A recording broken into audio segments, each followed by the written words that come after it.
Hi, Valerie. Hello there, how are you doing? I am incredible. I cannot believe I'm sitting here with the Valerie Jarrett. You are an iconic figure that has had an incredible career in civic service. I was a senior advisor to President Obama.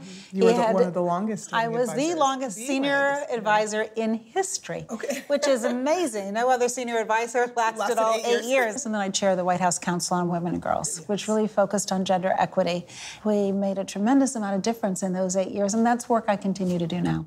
So it's Women's History Month, and there's so many iconic spots that come to mind when you think about women's history. DC, such a rich history, such an incredible place. You were there for many years.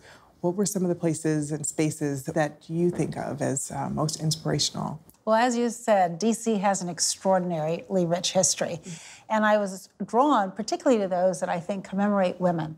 And I had the honor of attending the unveiling of Rosa Parks' statue back in 2013 in Statuary Hall in the Capitol. And I think of her bravery at that moment that she decided, you know, enough is enough, and I'm not going to be a second-class citizen anymore, and I'm prepared to take the consequences of it. Seeing that proud statue of her sitting there made me have another kind of added conviction that my place in history was important and that I had to take the baton and do what I could do on that watch and that brief moment that we all have to make a difference. So hers is such a story of courage. Are there spaces that you go to, you turn to when you need to tap into your reserve to keep fighting and keep being part of the work? Yeah, and as a matter of fact, there's a spot that's not that well known in DC, and it's the Sewell Belmont house.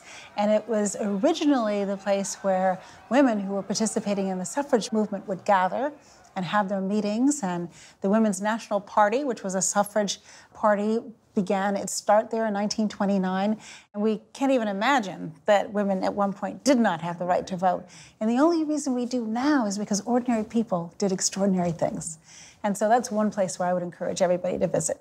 So it seems like we're in a moment in time for women right now. You look at what's happening in government, blossoming of women representing this great nation. Are there spaces that you associate with these larger-than-life figures? Well, in my life, there's no one larger than life in the space public domain right now than Michelle Obama. And I had the privilege of being there in February of 2018 when her portrait was unveiled together with her husband's.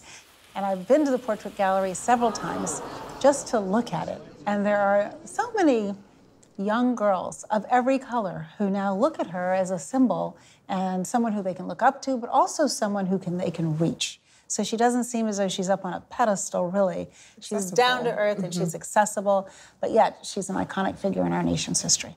So you have given me my next itinerary for visiting DC. Good, I encourage you. And there are many, many more, and I think during Women's History Month, it's just so important that we take a moment and learn more about our nation's history and the important role that women have played in that history.